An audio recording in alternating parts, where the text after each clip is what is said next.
الأسبوع السابع من الحمل البيبي بتاعك بقى سنتي واحد كامل أخيرا، يعني في حجم حباية التوت.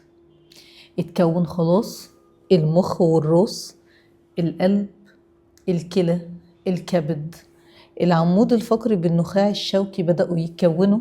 هتلاقي طالع في السونار حتت صغننة، بروزات صغننة كده خالص، اللي هي منابت الإيدين والرجلين، العينين والأذن والفم كمان بدأوا يتكونوا. في الوقت ده أكيد سمعتي ضربات القلب بتاعته. ضربات قلبه هتستغربي قد إيه هي سمعاها سريعة سريعة سريعة، لأنه ضربات قلب الجنين بتكون ما بين 120 ل 160 نبضة في الدقيقة، على عكس نبضات قلبنا إحنا يا كبار بتبقى من 60 ل 90 نبضة في الدقيقة.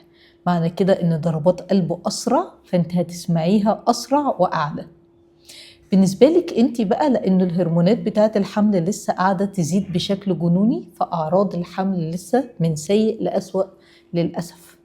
فارجع اقول لك تاني، مهم جدا تنتبهي للغثيان والقيء، ان ما يحصلش جفاف، ان ما يحصل لكيش قيء مستعصي، لانه القيء المستعصي من الحالات اللي لازم تتحجز في المستشفى. ما تاخدش غير محاليل بس، بنمنع اي اكل بالفم، وبروتوكول علاجي صارم جدا علشان خاطر نحافظ على صحة الام وصحة البيبي.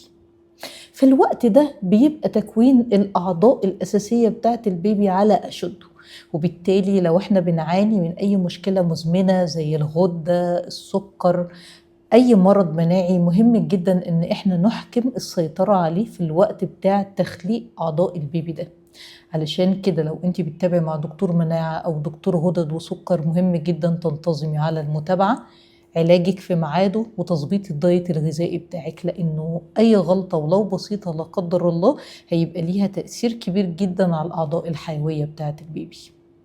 وأخيرا خلي بالكم من صحتكم، خلي بالكم من نفسكم، لأن انتم مصدر التغذية والعناية بتاعة الجنين اللي بينمو جوه الرحم بتاعك.